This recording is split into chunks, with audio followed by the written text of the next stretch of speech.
Thunder Grunt.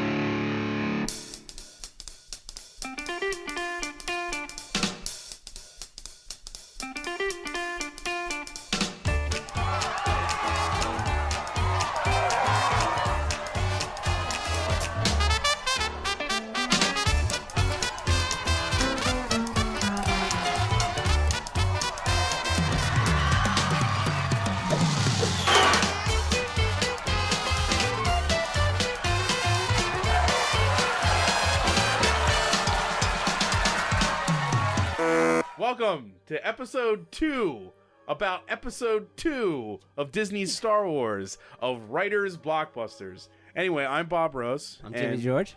I'm Jamie Nash. And we're going to talk today about the Last Jedi script, which is a Herculean task, if there ever was one. And we've got a really, really long list of topics to discuss. I mean, it's a pretty complex movie. No, yeah, definitely. Yeah, this is I would say maybe the most divisive Star Wars movie ever released. Yeah. The official canon Star Wars movie. Yeah, I wasn't, I was too young to know how people reacted to Empire Strikes Back, but... Yeah, that's what's weird. Empire probably got more hate. Not hate, but more, questions at the time than Return of the Jedi did. And it's kind of flip-flopped. Really? At the time. Yeah. Back in the day. I'm too young to. It's kind of like, how Temple of Doom kind of got a little bit of hate? Yeah. That it was kind of the same thing. And then it kind of leveled out as years went on. There's some people still hate on Temple of Doom a little more. It's my favorite one. Love it. I'll just sit here and say it. I know me and Jamie have talked about the Temple of Doom thing before. We're not all going to agree all the time. Yeah. But I feel, obviously we're covering stuff here that has been probably covered to death. Ad nauseum. Yes. On YouTube and in several blogs by everyone on Earth. But we're going to try to tackle this just from a script perspective. Yeah, and this is a weird movie to tackle from just a script perspective, because this is like no script probably most of us will get a chance to write in our entire lives. I couldn't even imagine. I would literally say no. Yeah. I couldn't. The stress would kill me. Yeah, I mean, years of history, fan expectation, but then it's also part of a series that's then a sequel to another series, but then we'll have 10 more series in the next 2 years. Not to mention side sequels and side prequels. Battle for Endor. Upcoming TV series and Battle for Endor, right? Toys, video games, all that stuff. So it's definitely a weird one in that way it doesn't follow, any kind of rules. It's its own thing. It's beholden to so much pre-existing material. Before we get into the topics, I think everything Jamie just said do you find it weird, ballsy, amazing that Disney gave this whole franchise to one guy? I can't believe it. Because Force Awakens is the act of several people. It's Kasdan and Abrams all together. You know what I mean? But this is like a independent filmmaker, right? Where they were like, "You're doing it." I think so. I'm of two minds of this, and I think the way it's happened is different than the way I thought going in that I think much like the Disney movies. I feel like I'm sorry, the Disney movie. This is all the Marvel movies, the Marvel Disney movies. I think there was this thing that Disney started to do where they tried to hire people they could bully a little more. Like, JJ's one thing. You can't bully JJ. JJ Abrams. He's his own institution. He's his own thing. Yeah. You can't bully George Lucas. You can't bully Steven Spielberg. But maybe somebody, Rian Johnson, you might be able to bully a little. Maybe some of these other, and we saw like Edgar Wright go away on Ant-Man and some of these other visionaries. And when I say bully, I mean, it's more like a TV model. They're in control of the storyline. They're in control of some of the production. And then that person kind of, rides it out.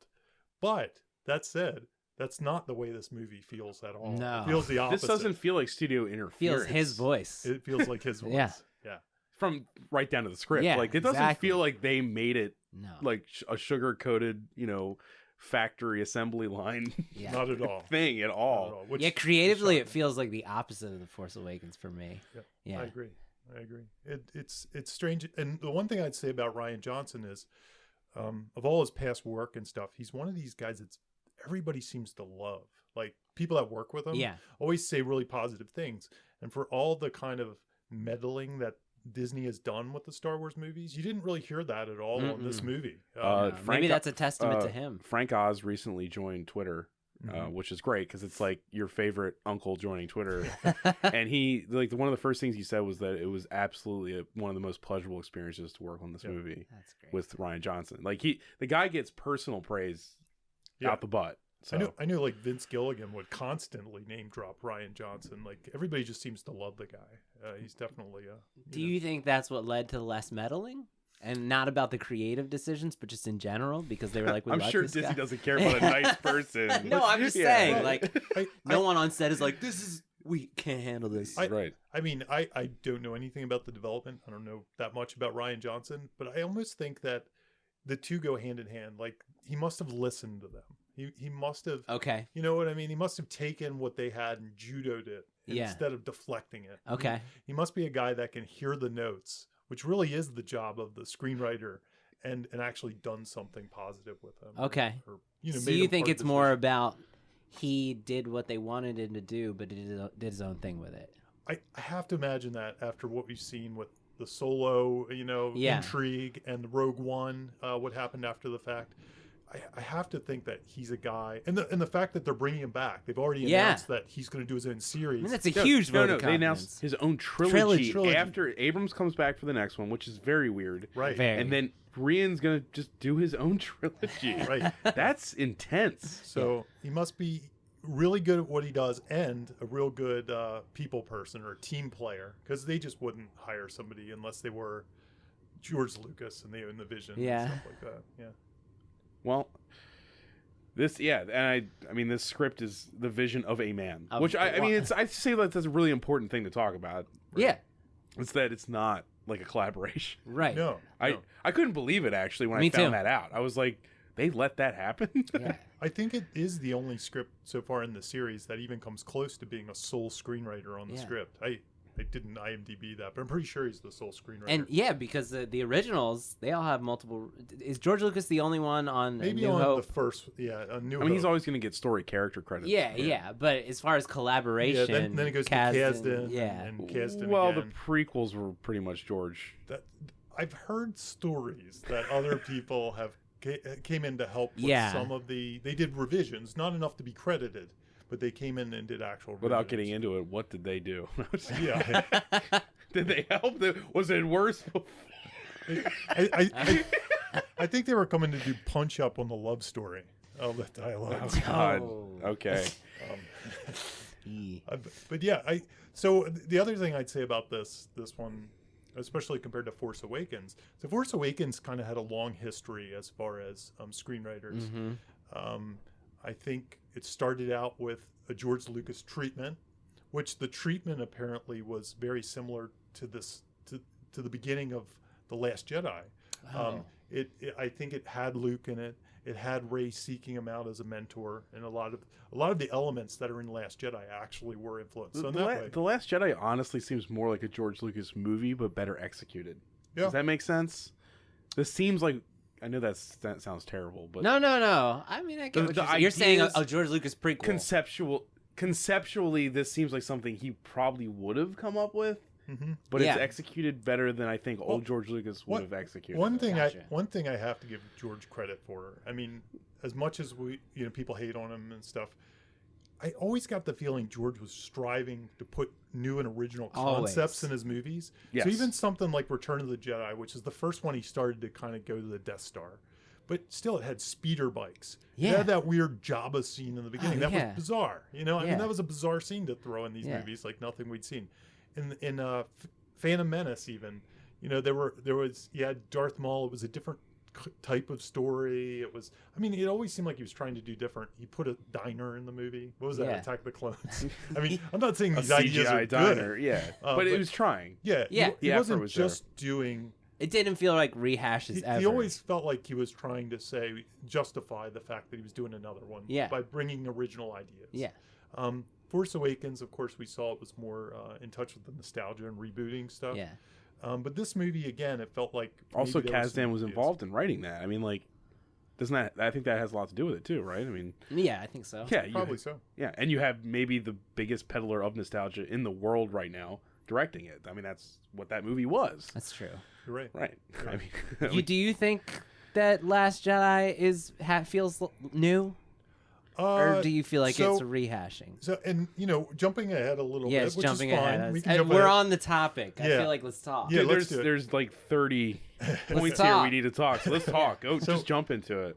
So if you look at it, it definitely hits a lot of similar beats as Empire Strikes Back.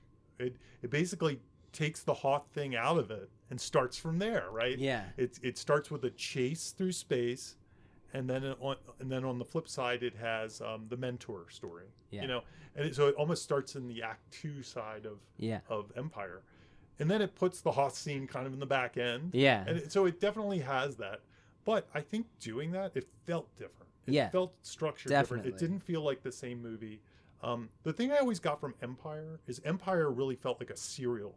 The Hoth thing, you felt like you could almost take that out. It was its own complete story. It was fun. It's pretty inconsequential. It's inconsequential. Yeah. It's but awesome. Iconic, though. Oh, Iconic. yeah. I think it stands out. Yeah, more than anything. But you're right. It's not. And then the chase through space is almost, it feels like just an episode. That's the way I almost viewed Empire, is it felt like a TV season. Like I could see it as a TV season. We start the first few episodes on Hoth. Then the next few episodes, Luke's at Dagobah and they're getting chased through space. And then the next few episodes is the intrigue at Cloud City. It's a dense movie with so much stuff in it. It really is. It's like 3 complete movies that are kind of But isn't that tone what these movies are kind of aiming for, though? Yeah. Let's serialize. I think so. I think so. Old space serial type of thing. But I think for some reason, A New Hope and Return of the Jedi both felt more arch or something. They like felt like the one felt hero's journey, the first Star Wars movie, The New Hope, and then Return of the Jedi, because it had the big climactic ending, we knew this was the last movie. It was going somewhere, the whole time. Though that Jabba scene is pretty bizarre. It's very thrown in a Sarlacc pit and all this stuff. Anyway, George always was trying to throw some new stuff in there, I think. For me, I think I think the similarities are there to reverse our expectation. To me, they're deliberately put in there because he wants to say, like, I know you've seen this before, and I'm going to do something different. Flip that script. Yeah. That's to me, I think it's a deliberate, not because this is how these movies should follow, but to like reverse your expectation, for me at least. I honestly, didn't, when I was sitting there watching it, I didn't feel like this is Empire rehashed. I never felt that way. It was more after the fact. Never occurred to me. Yeah. Honestly, never did. I think a lot because of the Casino Planet stuff that's in there, and that doesn't feel like Empire at all. No. So yeah, for some reason in my head, it does feel like the prequel. For some reason in my head, though, I justified a lot of that scene, and it sounds like I'm attacking it, as Cloud City, because it kind of has a Lando character. He does a betrayal. There's some elements of it, but it's tonally, I totally like. Benicio does kind of feel like he could almost be a Calrissian, but then he turns out it would have been a great role for. But Calrissian. He is a flip of the script almost on Lando. In fact, Rian Johnson said Lando was originally in that role. Oh, that was I did not know that. But because Lando already had a betrayal like that, it didn't make sense for the character. Okay, to do it so again. late. I think I saw that somewhere. That sounds right. It feels like the code breaker should have been Lando. Mm-hmm. Yeah, I mean, I'm not, It would have been a great pop. Yeah. If all of a sudden Billy D. Williams walks out. He's in the casino. He's got people rose would have on lost their mind. Yeah, it would have been so awesome. He's got enough of. I think he's had enough of a comeback in a lot of ways. Like he was in Lego Batman and he played Harvey Dent. Yes. So they finally played Two-Face. We fixed the wrong of Billy D. Williams' career. So we just covered a bunch of stuff. Let's talk about the opening scene, the tone, because I think that's one of the biggest points where people kind of left this movie or like went with it was throwing. I think throwing the lightsaber was genius, but I know a lot of people is when they checked out of the movie because they hated they took it as a cheap joke, or it was lazy screenwriting. Or I don't hear Jamie's. What my take on that? Yeah, on the tone. So I did think there was some the tone of it, the comedic tone. There were times where I did feel like it was almost too jokey. Mm-hmm. The one that really hit me, and I'm of a mixed mind of this because I like funny stuff. I like to have fun in a movie, and if you can make me laugh, I'll almost forgive you, even if it doesn't fit. So the one that always sticks out to me, even more than the Porgs or some of the Chewbacca and the Porg stuff, was when Luke comes out and dusts himself off from the big explosion. Remember that in the end of the third act, and he does this little like it's almost like a Saturday Night Live move or something. Yeah, it's kind of silly. That said, on the lightsaber part, well, I got a big laugh. I didn't really feel like that was a tone breaker, even though I think it was a tone setter. Yeah, because it happened so early. It was just like, this is not going to end the way you think it's going to end. It kind of sets up the entire movie. Yeah. That one moment. Yeah, I think for me, if I don't have a problem with the comedy in general, but there's so many moments just like in the Guardians movies, and it works for the Guardians movies because that's what they are. Yeah. Anytime there's like a heavy moment that would have magic to it in the old trilogy and is treated with seriousness, it like treats itself seriousness. There's then this comedy beat that like winks, like we know that was serious, but this is a more fun movie, That Are you takes saying me out it's of it. almost a loss of sincerity? Yes, it's almost like a problem I think a lot of scripts have these days. Honestly, it's the snark. Right? It's one of the hardest snark, things writers. the modern snark, right? We have these characters who, a lot. Marvel's been criticized roundly for it. You hit it, and, man, for me. Like, it's even like when you watch like some of the deleted scenes that came out with the Blu-ray of the Return of the Jedi, the magic even is there even in the deleted scenes. There's no context. It's just like Luke messing with the lightsaber, but the magic is there. And then here it's like they were creating history back then, and now it's just like I'm talking about from a storytelling, from a screenwriting standpoint. Yeah, it feels like the tonal shift. No, it stops taking it's too self-aware. That's self-awareness is what I'm going for here. When it starts joking after the serious moment happens, it becomes self-aware. Like to me, the opening scene is so self-aware. Like it feels like a Simpsons skit. Which was when me and Jimmy first talked about like opening night. Mm-hmm. You said that to me. You were like, it was too self-aware. It's like, and hey guys, we're watching a skit that like the Kylo Saturday Night Live skit. Yeah, it feels like it could be side by side with that skit. I'm holding for Hux. Don't you think that this new trilogy even there's a aspect to it that is meta and self-aware? Yeah. Like the whole thing is about the old trilogy in a way, but doing it again and different. Does that make sense? Yeah. I think to a certain extent, it's acknowledging who Mark Hamill has become in pop culture. Yes. As opposed to who he was in the original trilogy. So, and here's a weird thing that I'll admit. In some ways, I like Luke Skywalker in this movie more than I've liked him in other movies. Yeah. Not because, and those movies are my favorite movies, and this movie isn't. But I like this Mark Hamill. Yeah, me too. I don't think there's anything wrong with saying that Mark Hamill is like, he's the don't get me wrong, I'm not insulting Kermit the Frog, but he's kind of the Kermit the Frog of the Star Wars Muppets. That's right. Like no one, he's not supposed to be the guy everybody wants to be for Halloween. Yeah, he's not the animal or the Fozzie or the Rolf. Everyone has their favorite Muppet. We want to be Han Solo. No one was ever like, I want to Luke is my favorite character. And I think this movie made him my favorite character. Right. That's what I if I had a compliment to this movie is like, wow, I actually really identify and love Luke Skywalker now. Yeah. That's right. Maybe he's the closest. I'm going to say this, but it's probably not true.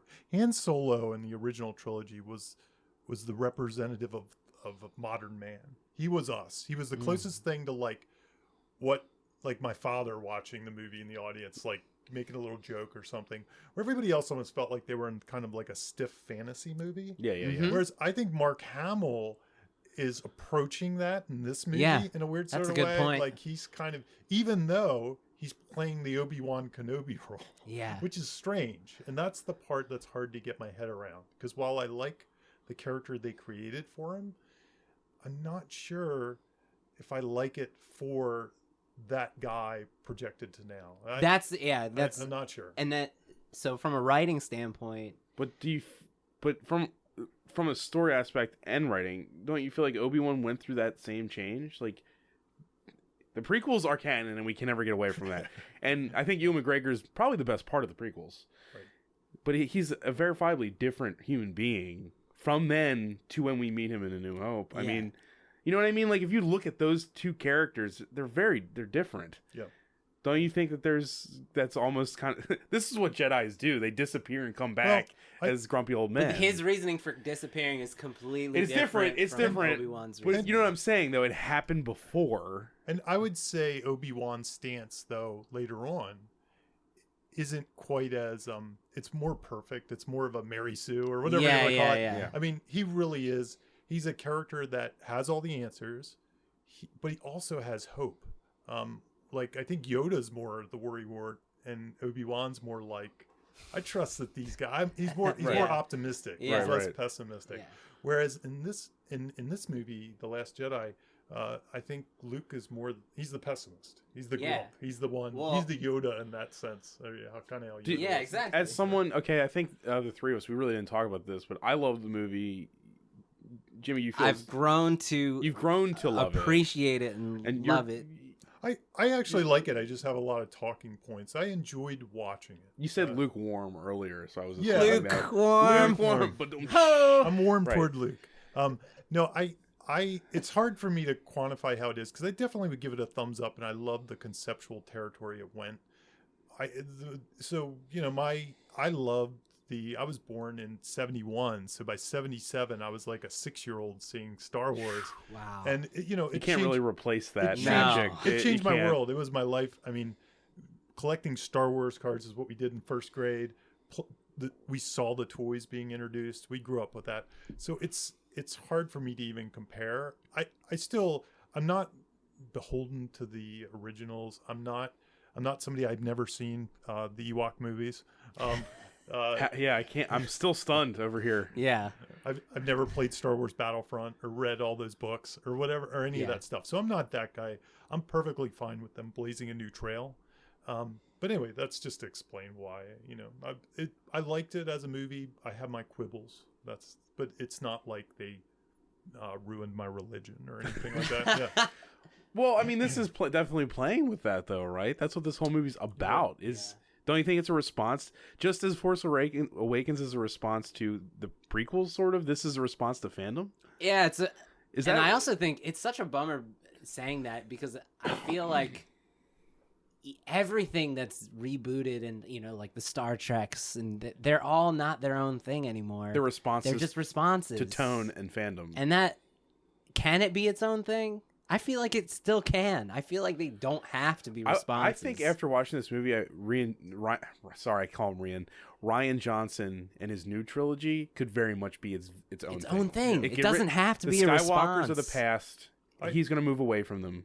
The recent announcement of the Game of Thrones guys doing their series, though, I start worrying that one of them is probably going to be more connected than the other. Does that make sense? Like, one of them's going to be I don't feel like both of them can totally go off just to their own separate corners of the galaxy. It seems too weird. Like, one almost feels like we'll have to play safe.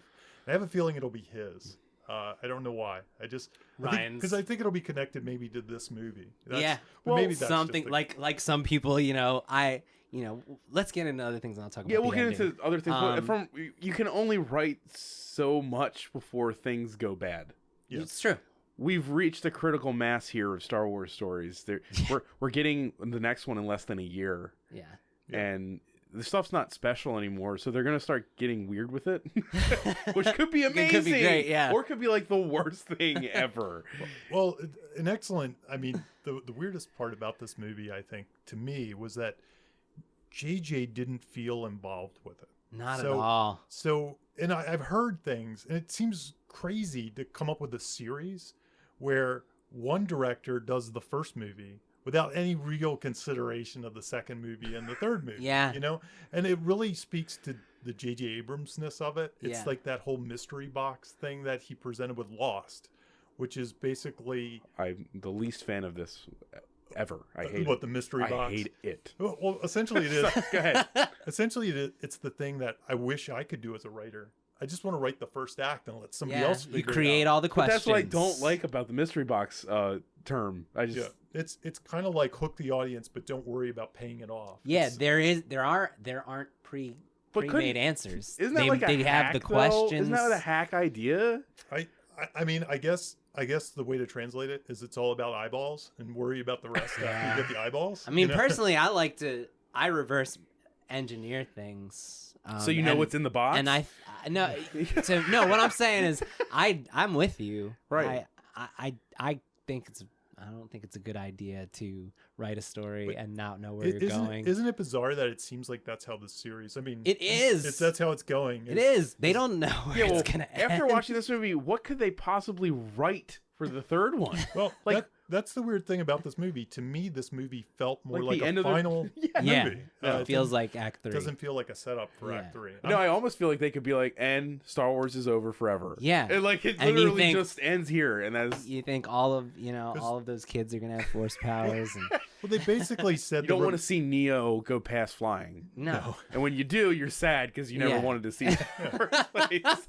Right. They basically said the characters we care about really don't matter as much as these other people out there that we don't even know.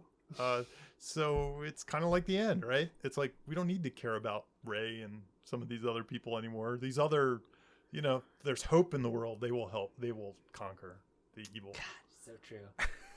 Man, so I want to talk about like the story construction because it's really complicated. Please. And like Jamie had asked the question, like, what is the log line?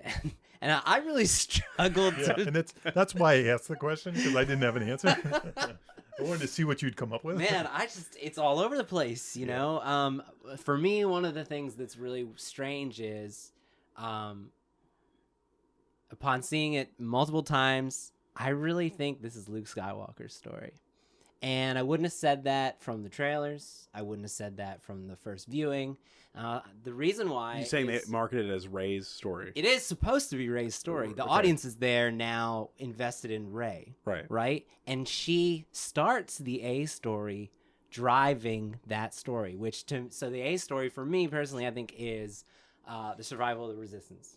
It is the Resistance fleet, Leia, all the people on those ships, and like the Resistance in general, right? And it rests on Luke Skywalker taking action and igniting the spark that will save them, right? So when it starts, the whole first like half hour is Rey is the one who is tasked with making that happen, right? But then when he says no, she just gets out of there, and she is not involved whatsoever in saving the Resistance. So it's no longer her driving the story. Right. Yeah. But the A story remains. So as a screenwriter, this is like not what we do. We don't like take the main character out of the A story, right? So like for me, Luke's action in the end is what ultimately saves everything. And if Luke hadn't acted, then the movie's over, the Resistance is over, everything's done.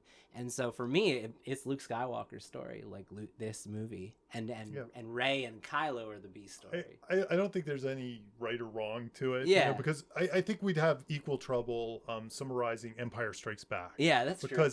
Because Luke's story is kind of separate from Han and Leia, and then Hoth is separate from that, and it's kind of all big, mismatch. I think the easier log line is probably the Rebels. It's like because they have a goal to escape the bad guys who are chasing them, and they're on their trail before their fuel runs out. So there's like this ticking clock. Yeah, the ticking clock and the stakes. But I don't think anybody that comes away from that movie would summarize like, hey, what's Last Jedi about? I don't think they'd say that's what it was about. No, I know. Go Luke Skywalker. I know, but like watching it now, I think that's what it is about. Yeah, and the Luke Skywalker stuff, I think you put it in a neat way. Rey's almost like his inciting incident. Yeah, it's his ordinary world is just sitting there drinking blue milk with the nuns. He would have literally died on that island. Yeah, if no one came. That was his goal. No, he was. His goal was to do nothing. Yeah. And then she comes and disrupts things. Yeah. Rey is like a plot point. Yeah. Yeah. He's the character arc of the movie. He learns the lesson. He has to overcome and change to bring about the finale. Yeah. So I can kind of see that. Because for me, so the B story, like, because I was trying to think about what it was, and I had a really hard time with this one because the movie is really all over the place. Kylo. I think it is the Kylo. I think thing? it's Kylo and Rey have the same question. which is, will they fulfill their destiny, right? Mm-hmm. Will they realize their full potential of who they are and use that power for good or evil? Which also feels like a meta arc, doesn't it? Yes, it is. It almost feels like the whole time I felt like it was like the movie saying, can they hold the franchise? Also, wow. that's another meta good. thing about it, because like, can we do this? Can I be? The whole thing is about him being the next Darth. Can I be the next Darth Vader? Can you be the next Luke? Yeah. Can we do this? Who are we? But I also thought that was weird because Isn't that what you they're asked doing, us though? about Finn's story as being kind of the same, but I feel like Rey and Kylo's questions are kind of the same as they are in the first one. Like, will they become, harness their powers for good or harness their powers for evil? It's kind of the same thing. You mean rehashing from Force Awakens? Yeah, from Force Awakens. Yeah, even for Kylo and Rey. They kind of haven't moved. They haven't moved. Yeah, And Finn, that was one of my disappointments, actually, with the Finn story. It feels like we're in the same territory he was in the last story. Like, it feels like he's done a lot to prove himself, and yet he's back in a position of trying to prove himself. Well, if I could talk on Finn for a second, Sure. Because Finn was my favorite part of Force Awakens. Mine too. Me too. Because I thought that like a redacted stormtrooper is an idea I never thought of. Yeah. Right. And that's a great idea. And him in this movie is a confusing lot. But seeing it a second time, what came to me was that he's almost... you have those friends who were like homeschooled and they didn't have much of a life, and then they grow up later. Yeah. Like those weird people, that like needed to have their childhood later in life. He's kind of in this movie like a young boy looking at everything, wondering what it's about, because he never had a life, but he's now a man who is going through this insane war and resistance that he was honestly supposed to kill. And he's this young girl is like teaching him all these life lessons, and the whole time he's like sitting there wide-eyed like, oh like he's like a young boy experiencing an action movie, because he never had the chance to even like talk to human beings. I know he before. didn't. Yeah. So it's a hard character to write, because it's like he's presented to the audience as this warrior, but he's actually like just this like infant. Yeah. And this movie is him like almost this other person who has these morality and these values and is trying to teach him about the world, and like these are the bad people and these are the good people, and here's who you can trust and you can. The whole time this movie, Finn is just kind of like, what? Yeah, and that's interesting, guy. That's what I took from it. I can't. That's a good point. You saying that, a lot of that makes sense, because he's kind of a naive character. Naivete, yeah. But the other thing that connects with that I didn't think of until you said it is there's sort of this question of what is a hero threaded through this. Yeah. Mm-hmm. So, with all the arcs. That's the thing. That's the thing that you just connected for me. Poe's question is, what is a hero? He's like a leader, a hero. Am I the guy who just charges in, or am I going to, make these bigger plans? Am I Han Solo or not? Exactly. Yeah. And Han Solo learned that arc in kind of the first movie. Am I just the guy who runs off after that, or do I become, the guy who helps in the mission? But Finn now, according to you, which I agree, has that arc as well. Finn is like, he thinks he's a hero because he's going to help Rey. Right. But his what's her name? Rose. Rose is like, that you're not being heroic. You're just taking off. You're being selfish. Selfish. Yeah. So he's thinking he's being a hero. Poe's thinking he's being a hero. And so both of them, and I'm sure we could make the same case for Luke as well in that regard. Yeah, that's a good point, that he's connected. being by So it's like inaction. For me though, it's being a interesting hero that you versus say selfish. that. I agree with what you're saying, that now that you say that he's thinking he's being a hero to help Rey. Mm-hmm. I actually came about a completely different idea, which is a youthful thought. Yeah, it's really youthful. It's very egocentric. Yeah, Right. yeah. And it was just Sorry, before you Oh, jump yeah, into go your ahead. spot, I think Luke is thinking like that's how the Jedis used to think. They thought they were being the heroes, but they were screwing everything up. So it's kind of all tying together bullshit. in a DNA threat. Yeah, that's really smart though. And there are also, you could also even, like you're saying, the Jedis were actually trying to enact their agenda of what they believed was right. And what they wanted the world or galaxy to be. Their view of heroes. But were they really helping is the question. Just like him only saving Rey, is that helping anyone, or is that helping or you? Just like the end. And you made an interesting question. We'll get into when you asked. Go ahead, sorry. No, it's okay. Interrupted you. No, it's okay. He literally says, because I just saw this yesterday. She calls him a hero, and he says 100% with fully genuine, I'm not a hero at the very beginning of the movie. I actually think his arc is cynical. Like, he doesn't believe that he can make a difference. Like, he's literally trying to help Rey because he thinks Rey is the one who can make a difference. Like, for me, his motivations to make sure Rey will be safe is not out of heroics because I want to save her. It's about he thinks she's the one who can help everybody and he can't. That's a good point. And he is not a guy. He's just a fucking stormtrooper who is not heroic. I think he views himself as a cog. His arc, for me, his arc is learning I can make a difference too, which also is one of the greater messages of the movie is we all have it within us to do things to help others, to make a difference. You know, that's like what they say. And I wouldn't have caught on to that if he didn't say it with such sincerity. Mm-hmm. And it's like one of his first lines in the movie is, I'm no hero.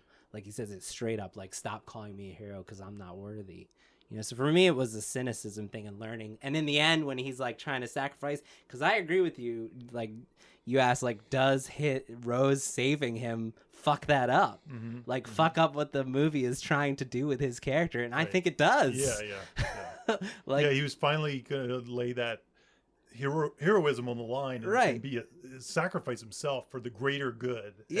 And then she crashes into him for some reason. And to me, the movie thinks that's enough. Like, it's enough that he wanted to do it. I think the movie is trying to say, we need Finn in for another movie. We don't want to kill him. Yeah. He was going to complete his character arc and do the heroic self-sacrificial thing. Yes. And they think the intent alone, but I don't know. It's I like disagree. if Bruce Willis somehow got saved at the end of Armageddon. That was, you know, like, yes. Right. Like, then what was the sacrifice for? Yes. He wanted to do it. So. But you're exactly, Bob. Like, but intention is important. Intention is important. Finn was definitely going to kill himself. Yeah. So I guess it's enough. But for me, right. The movie, his story is, like, I can't make a difference, and then by the end, like, I can make a difference. Like, I can sacrifice myself, and I don't need Rey to do something big. My actions alone can be important. It was like, I feel like it's splitting hairs, but the message that Rose gives him, obviously the big line from the movie, don't fight what you hate, hold up what you love, or whatever she says. Mm-hmm. Right? That's technically what she says. I don't think it undermines what he was doing. No, okay. She's just saying you can be a hero and sacrifice yourself, but you're doing it for the wrong reason right here. Right? Gotcha. I think that's a good point. I don't know if I could actually figure out what he should be doing, but you know what I mean? Like, I don't think she was undermining him being sacrificial. Yeah, I think his only mistake there, if there was a mistake, was that it probably wasn't going to work. But they were still going to kill the resistance. I'm pretty sure that gun would just decimate that thing. That's a good point. I think his intentions were actually in the right place, that her crashing into him, which was actually very dangerous and could have killed both of them, which would have been a great twist. Yeah. And they're both dead. Okay. Yeah. But yeah. Is it too base to say that his arc is just learning? No, I don't think so. I know that's what I said earlier. It's just no, it's not at all. The whole movie feels like a child learning about the world. Yeah, because the last one was him waking up and being like, "Well, I'm just gonna fight. They're the bad guys. I will fight." You know? And then when he gets there to Canto Bight and she reveals all this stuff that's eye opening to him. When they're leaving Canto Bight, he's the one who's then saying, like, I'm so glad we did that. Like, that was also opening his eyes to what is even corruption. Like, he didn't even understand it, and now he does. You know, that's a good point. Yeah, because that's what I guess DJ's purpose is and stuff, is to kind of feed you with, you know, war is more than just black and white, you know, evil versus good. So, I love his character in the movie. I really do. Even in a sense, that probably is some of the learning that Finn gets. You know, there's shades of gray here. I wasn't just evil when I was a stormtrooper versus I'm not just good now because I'm this. You know? That's good. That's a lot of themes. That means also Finn's mere existence asks the question, what are stormtroopers? Yeah. Do they all have this potential and stuff?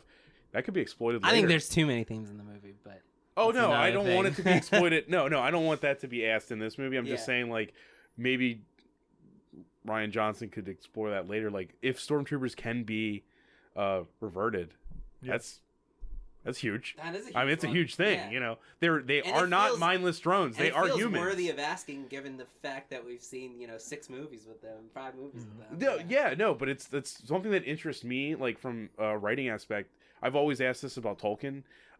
There's got to be orcs that are like this. Why are we doing this? I don't understand why we're fighting for something we can't even see. Minions always interest me a lot. So I would love if he explored, like Finn. Maybe like Finn's ultimate goal is maybe awakening other stormtroopers and stuff. Yeah, that would be awesome. That would interest me so much. But we're not talking about the future. I know that. It's not yet. Yeah, we're still talking about Last Jedi. So what do you guys think? Do you think that Rey had a compelling goal in the movie? I think Rey is the hard one for me to know. Here's the thing. When Rey shows up there, I'm not sure that I totally buy her urgency to be trained. You know, I don't quite, but that might be more of a problem with The Force Awakens. You know what I mean? Like that she really, really is such a Luke Skywalker fanboy that she wants to get trained by the best. And why she stays there, there's really no urgency when he first throws the lightsaber over and stuff. Like I could see her just shrugging and being like, I'm getting out of here. Just This guy's a jerk. Well, you're not doing anything for me. So, And so why she stays there and stuff is even, my memory of it is even a little muddled in my brain. So maybe I know you just saw it yesterday. So maybe you. Well, isn't it the reputation of Luke Skywalker? I think it is the reputation. It's the reputation, and that she even said like the entire resistance is relying on this. So I think the stakes of like the resistance relying on his action are what keeps her there. But also pretty quickly upon her arrival, she starts hearing voices and things like that keep her there. Right. It's only like the third scene with her that she starts hearing the voices on the. So yeah, I might have muddled that a little bit. So is her motivation to actually bring him back into the fight? Yeah, definitely. And then his compromise to that, she eventually convinces him to just train. Like I'll train you, and you can go. And back you can into do the it. fight. He wants That's his to. half He measure. wants exactly. He wants to half-assedly awaken her connection to the Force, so she can just go and be the Luke Skywalker they need. Exactly. Like, do you feel like talking about Rey and everything, like the overarching theme of like this whole movie is characters who don't think they can do it? It's failure, yeah. Oh. Well, not just failure. Like it seems like everyone fear of failure. Or just the characters that don't think they're the one that can do anything. Yeah. Even down to Kylo. I think there's the question of what is my value is a huge question in this movie. Who am I and what am I worth? Yeah. I heard another screenwriter say recently that there's only 2 kinds of character arcs.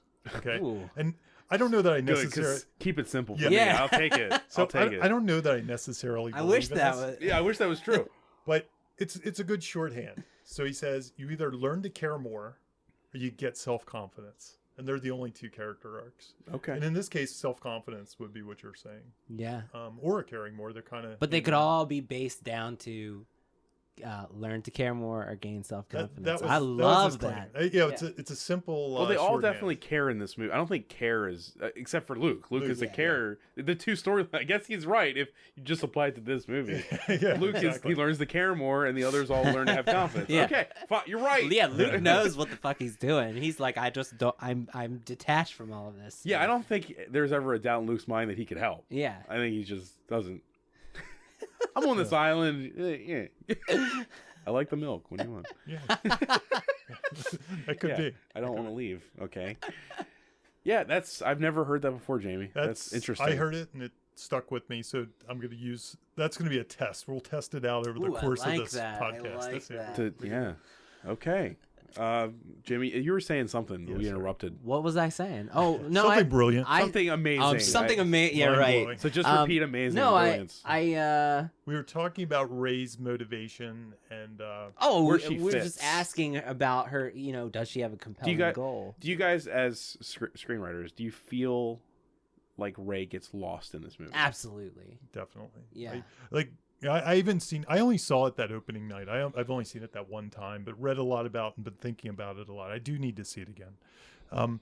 And that's why I barely remember what she was doing. I remember all of Luke's stuff. That's telling in itself. Yeah. but I barely remember why she was there or what she was there. I remember that she's talking to Kylo. I remember, but I lose a lot, and I couldn't remember at all what happens to her after she leaves the planet, and I think because not much. This reminds me of one of your points. So the throne room. Yes, exactly what I was looking for. That's her scene. If there was a scene in the movie, that's her scene. But here's the thing. Yeah. In the end, it's consequential because she is just in time is there to lift the rocks, right? If she wasn't there to lift the rocks, Kylo gets them all and kills them all, right? That's right. And if she didn't learn from Luke how to connect herself with the Force, then that wouldn't have happened either. But the throne room itself, once it ends, she looks out the window and says, "You can stop them now from killing all of my friends." And he doesn't do anything. So at the moment, for a good part of the movie, it's like inconsequential. Like when the scene ends and everything, I wouldn't say it's inconsequential though. It's the character thought it was going to affect. That's true. The character thought she was on a mission, and it turned out that she was wrong. It's a little like the old Raiders of the Lost Ark. Just let the Nazis get the Ark and they'll die or something. Right. Yeah, that's right. But after that, she disappears for like 25 minutes, and she doesn't show up again until she's with Chewie and is firing the guns. Like, I like this. This is fun. Yeah. I will say though, the connection between her and Kylo, of course, has ramifications for the future. Yeah, let's talk about the throne room scene. Okay, it's like just in general. And that's really the scene. Like, for me, I was a little bit disengaged with a lot of the movie early on. Like, this is why I think I don't love it. But then when we got to that throne room, that's when I became engaged. Yeah. That's when I decided I loved the movie. That scene.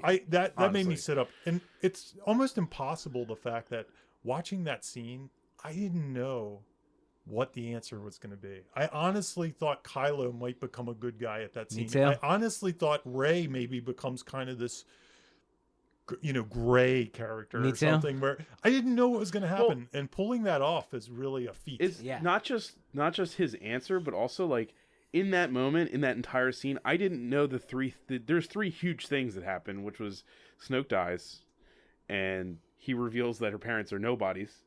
And then Kylo and her have the discussion of, is he going to turn? And all that stuff, like you just said about Kylo's turning, the other two, I also didn't know what was going to happen. Yeah. Yeah, that's true. And the two things happened in a way that I was so ready to be bored by the answers. Yeah. And they happened in the exact opposite way I was expecting. So Snoke, that's when I was like, all right, I'm down. Whatever you're doing, I don't care. I'm down with this movie. If Snoke leaned back and said, "Let me tell you, Rey Kenobi." Yeah. And then we went into flashbacks. And sadly, that's what the fans wanted. Fans want things that's why we have writers. Right. Because, if you just give fans what they want, new characters would die, the bad guys would be killed. And Luke would just be like some kind of superhero samurai that would show up and kill everyone. There would be no obstacles or conflicts. Writers are there to punish the characters. Which means punish the audience. I mean, that's what we're there to do, right? We're there to kind of torture the audience and then give them release in the end by giving them something positive or something. But we're kind of there to do that.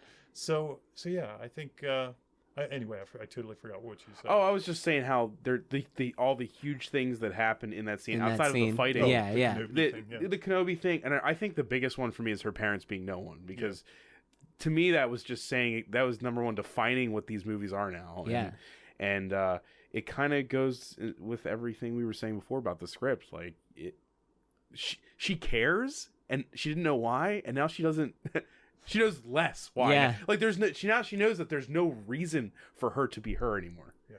They do hint at this thought that she doesn't believe she's special because she knows her parents aren't special. And that the answer to that question then says, okay, are you going to harness what you really are now that you know that your definition of special is out the window? It's out the window. It's gone. And I guess that's a meta answer. Choice is the only thing you have. Yeah. There's no other. And again, as somebody who saw the movie yesterday, I feel like we should have saw it too. I know, exactly. Welcome to a podcast where we've never seen a movie and we talk about a movie. I saw it twice. I only saw it once. I only saw it once. So I didn't mean, I wasn't nosing it. Like... No. I honestly, I'm using your memory as because you got the freshest. Freshest picture. So, did she care? This is just something I don't remember, that she's special, or did she just? Is that a motivating factor? Did she need to be special? Because I remember from the first movie, she cared that they were going to come back. It seemed to me in that scene that she knew she wasn't. Because Kylo says, my favorite line in the movie, say it.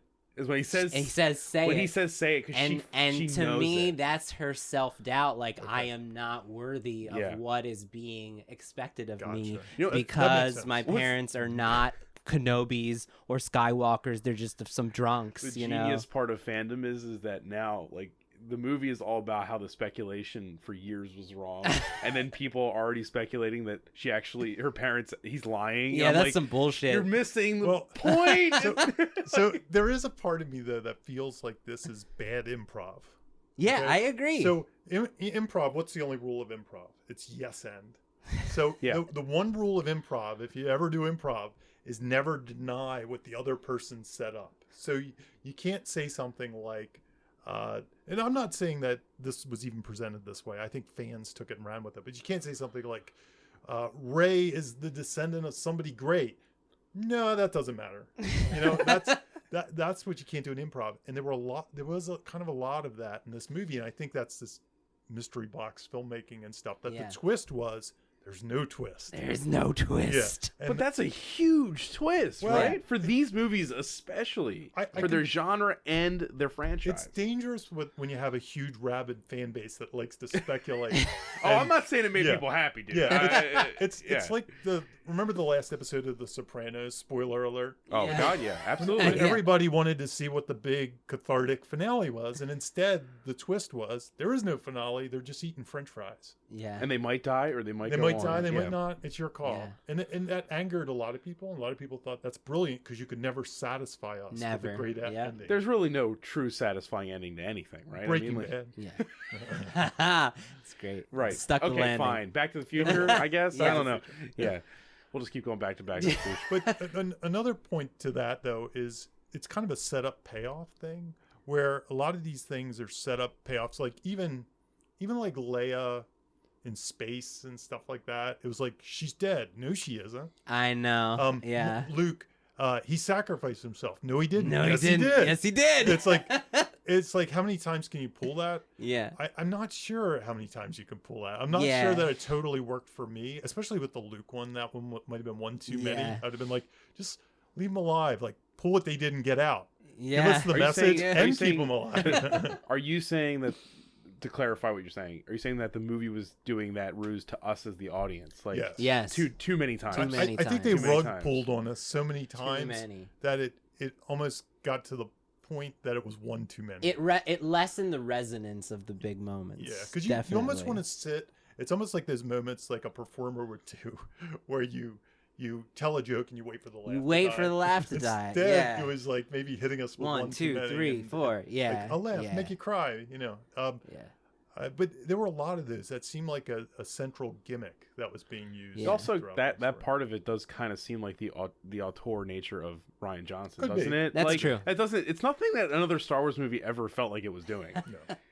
It's just another in a long series of things. This movie does not feel like a Star Wars movie in a lot of ways, but in a great way. Oh, man, it's such a hard. It's a hard movie to talk about, definitely. Yeah. The setup thing, what it reminded me of, and I'm not even sure that this is really valid for this, but Terry Rossio's website, Word Player, he used to talk about this idea for setups. It's the best, by the way. Yeah, it's still the best, and nobody goes there because it's old. Yeah, it looks like Terry Rossio is the guy who wrote the Pirates movies. Pirates Shrek, movies, Small Soldiers, Shrek, Small Soldiers. So many Zorro, all these different things. Yeah. Tons. We'll get to his Little Monsters. Did he write Little Monsters? That was his first, I think. Oh, him awesome. and this guy Ted Elliott. Yeah. But I think Ted's retired or something. I love most of his career. Well, he's got these columns online that even I think non-screenwriters would appreciate because he has a different way of speaking about it. But he has this notion of door A, door B, and door C. Okay, and he says most things have a door A and B. Are raised parents important? Yes. Are raised parents important? No. And he always says the challenge of a screenwriter is to give us door C. And Dorsey is often the combination of A and B is the way it would be, you know. And I kept coming back to that with these kind of yes or no things. Like, it seemed like he was surprising us by doing, like, it's easy to surprise people in a Game of Thrones episode by killing someone. Yeah. You know, that's door A or B. Well, they'll never kill. Oh my God, they killed somebody. Yeah. Ah! You know, that's why Game of Thrones right. works so well. But the door C, that's what Breaking Bad, I think, always did so well when I used to watch Breaking Bad. Was it would always figure out door C, and I'd be like, wow, how did they figure that out? That is awesome that they figured it out. Can you give a Dorsey example from a movie? Just to help with clarifying. Well, do you need it? I don't know. No, I don't need. No, yeah. You understand? Yeah, okay. yeah. But I'm asking for an example. I can give you the clarification he gives. That's simple. Okay. Breaking Bad would be the perfect way to do it, but I don't.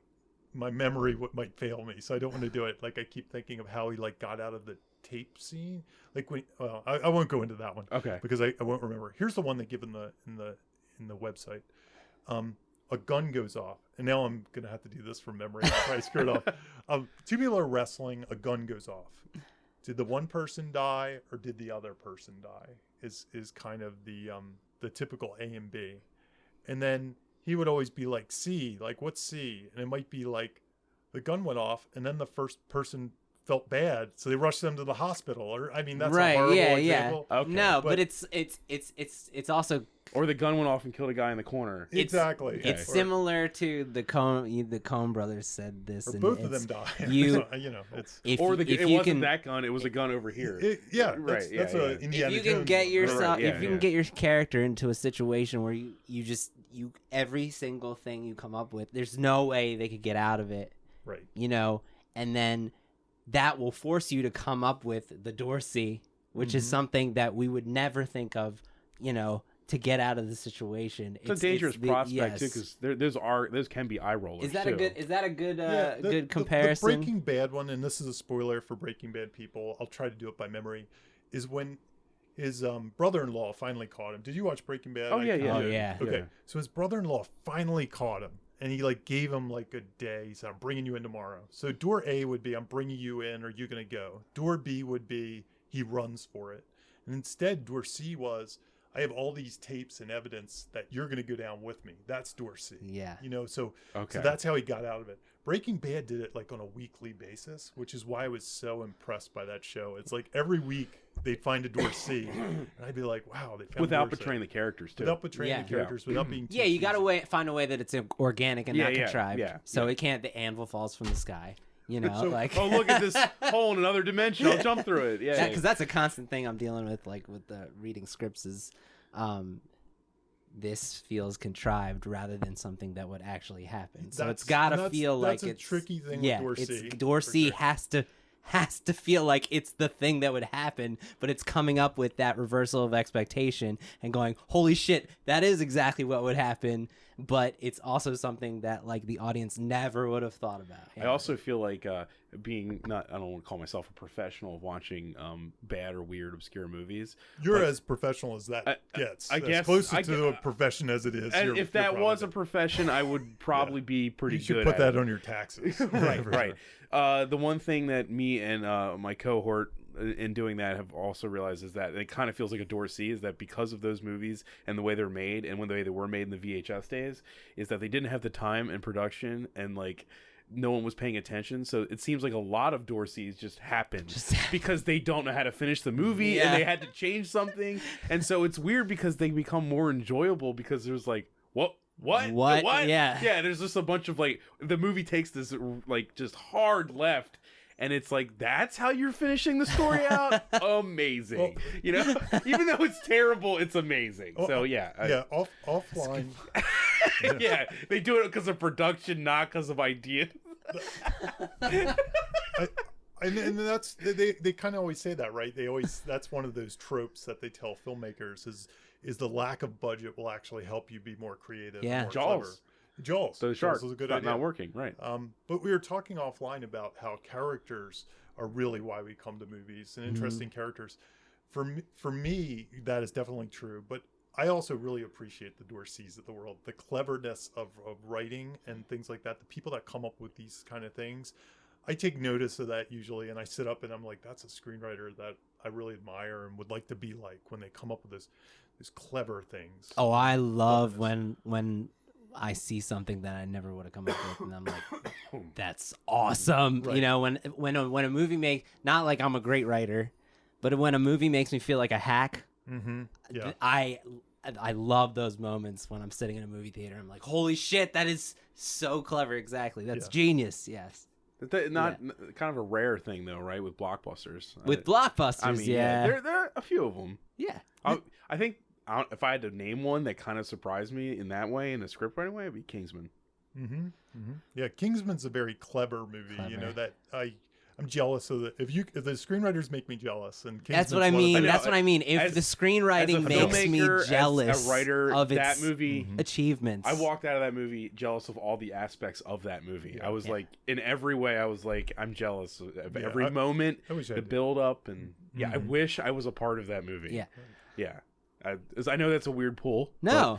The whole script just felt clever. The payoffs were great, and it did things I was not expecting. The Dorseys. The Dorseys. Now I have a name for it. I didn't know that term. So I wish I had a better example for it, but that's a Dorsey. You'll think of them right when we stop. No, yeah. This would have been good to talk about. This would have been a great Dorsey. Just go watch Breaking Bad and read. Yeah, Terry's on a column. daily. Yeah, I mean, Terry's column is dude. great. You don't have to tell me twice. Yeah. I've watched that. What's like 3 the name times, of it, so. Jamie? Terry's column. What's the? I don't know the name of that column. I mean, that's a problem. He has like 36 columns. What's the name of the website? Oh, Word Player. Word Player. Word yeah. Player. Okay. Yeah. Well, let's get back to Last Jedi. Last Jedi for a little bit. Okay, well let's talk because we got I know now we're just talking about Dorseys. We were at the throne room scene, but let's talk about Luke's arc. Because I feel like we talked about Luke, we didn't talk about his full arc, right? Yeah. Well, you want to talk about the theme of the movie? That's a big discussion. No, it's almost almost the same thing. It's the same thing. Yeah. So we also, I would love to talk about the Yoda scene too. I'll tell you what. So, I think it's two things. I think I feel like on one hand you could argue it's another one of those value discussions. He's basically saying like I have no value to these people. I'm only gonna harm things. I'm not gonna hurt things. I mean, I'm not gonna help things. But I really think it's the spiritual disconnection. It's a reconnecting with the Force, like a gaining spiritual connection. Because for me the big midpoint of the movie actually is the moment he reconnects with Leia. Yeah. So he has this moment where he's said out loud that he's disconnected from the Force, and like so that's why like upon watching this movie for like the 4th time I realized, and I don't agree with this creative decision, but I think this movie is saying all the crazy shit that is happening, all of the death, all of the destruction, the rise to power of the First Order, 100% this movie places the blame on Luke Skywalker and his decision to, during the failure at the school, to pack up and say, fuck this, I'm done, I give up, instead of learning from his mistakes and training more Jedi to help. He gives up. And this movie basically poses, in my opinion, if he didn't do that, Snoke wouldn't have risen to power. There would be the Republic left to fear. The Republic, the Republic. Okay. So this movie is like blaming all that shit on his disconnecting from spirituality. So I didn't think that the first time through, but I really think that that's what this is about. So like when he reconnects with the Force and uses it to like spark, the rebellion again and save everybody, then for me that's the arc. But I don't know. Is it value? I don't know. Wrong. No. Dude, I would love that. Fuck thanks you, everybody dude. for listening. Yeah, it's like yeah. It can only be self-confidence or learning to care. Learning to care. Well, then it'd be learning to care, I'm right? just kidding. Yeah. I'm just I don't think his confidence is ever compromised, is it? And he seems like I think he lacks confidence in his Really? ability to help. I think he gets his mojo back. His mojo. Yeah, the Force. He gets the Force back. What do you think, Jamie? Is there a difference between doubting your ability to do something versus doubting if you're doing the right thing? Because that's different than confidence. I think so. I think they're both confident. Because to me, he seems like he knows he could do stuff. He knows he could actually like come back and do some samurai shit. But knowing you can do stuff and knowing that that's working, that has value. That has value. And I think that's a confidence thing. So he's a little of both columns. Yeah, I think so. I think he needs to. So yeah, there you go. Care. Confidence. He's both characters. He's both. Yeah, because for me, like, it was that really boils it down so violently. Dude, I'm going to use that from now on. We'll test it. I like it. We're going to test it in every single one. Makes things a lot easier, right? Like, for me, the big moment for Luke is and again, I didn't get this the first time. The first time around, I was kind of like, every single time something with Luke happened, I was like, you were reeling, man. I hate this, right? But now that I understand it, like, like the first time I was listening to the Yoda conversation, and I was on the side of Red Letter Media guys. I was like, Yoda doesn't talk like this. Yoda's the Jedi Master who's serious. The jokey Yoda is not the real Yoda. If you get a few drinks in Yoda, right? Yeah. But I was like, who's this jokester? That's not Yoda. Yoda's the other guy. But anyway, you know, when Yoda tells Luke like failure is the greatest teacher, Luke he sits back and he goes. Like, he has this moment of revelation and realizing, like, oh, I was supposed to learn from when I failed to teach the Jedi before, and I'm supposed to do something more than just It's interesting to hear you say that. And again, maybe if I saw the movie more than once on the night it came out, I'd have a better opinion about this. But my memory of it, I was taking, like, the failure is the greatest teacher kind of thing.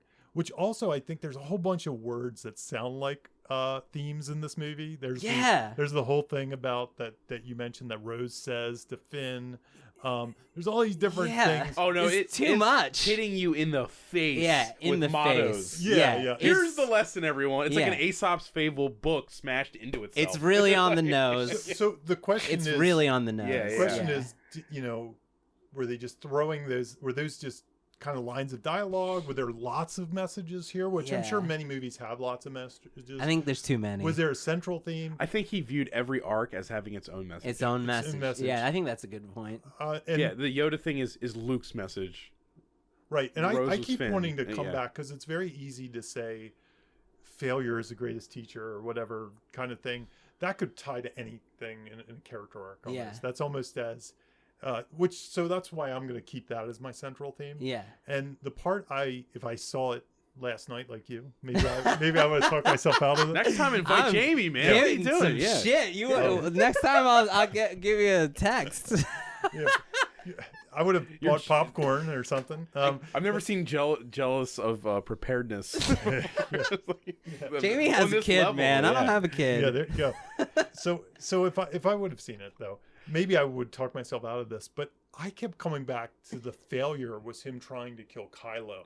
And the failure you're going to probably is more right than what I have, which is closing down the Jedi, giving up on the Jedi. He gave up. But so here's the way I came at it. I came at it that maybe the arc is giving up on hope.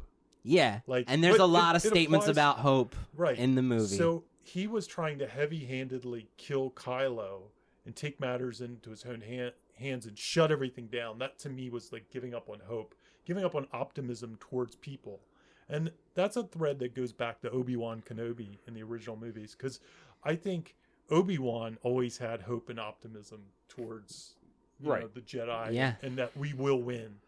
And I think Luke closed that off. So this was Luke kind of getting back to the Obi-Wan of it. Yeah. You know, and that's going back to the best moment in the prequels easily, which is when he screams, you know, you were the one, you're the chosen one. Yeah. I thought you meant when he screamed, no. Well, that too, obviously. When Vader screams. When Vader screams, no. The best part, when you say the best part of the trilogy or the original. Oh, right. Prequels. It's easy to get. But no, that's like a great moment in film. I mean, even the film it's in, but you know, like when he screams that, that's the loss. That's when he became the Obi-Wan in New Hope. When he was like, well, I guess nothing matters because you were born like Jesus and nothing matters. So it doesn't, you're in a fire pit. Okay. But do you feel, I don't know how to ask this question about We're talking about Luke's arc. Not to interrupt, but super quick. I think one way I learned to think about arc, it's really simple. I mean, people get all lost in arc and stuff, but you just kind of look at it. How is Luke different from the beginning of the movie to the end? He's pretty damn different. He's pretty damn different. Yeah. So it's just a question of, in the beginning, he was a guy who wanted to be alone in an island and just die with nobody bothering him. Yeah. And in the end, he actually intervenes to save the 10 rebels left. resistance that are so left. that it'll spark maybe something. Exactly. Even so if it fails, he was still down to do it. Yeah, he did it. Yeah. Where in the beginning, he thought if he took any action, it would only make things worse. Where in the end, he was willing to go out there and take the action. So whatever the internals are that got him there, or the lessons learned that got him there, that's his arc. Yeah. And there's a few ways you could There's track a couple ways. Yeah. That brings us kind of full circle to what you were saying at the beginning, that when we're talking, listen to us talk about Rey's arc, and we're kind of all lost. Right. But Luke is kind of well defined. Like, what you said, it's his movie. It's his movie, and I didn't think that. It should be, but it goes against conventional wisdom because he's only in it for like 10 minutes. You know what I mean? Like, God, is it really only? No, it has to be like half an hour. It's like 20 minutes, but I'm saying like he's in it. Jimmy saw it last night. Yeah, he knows. Hey man, I wrote it down. You had a stopwatch.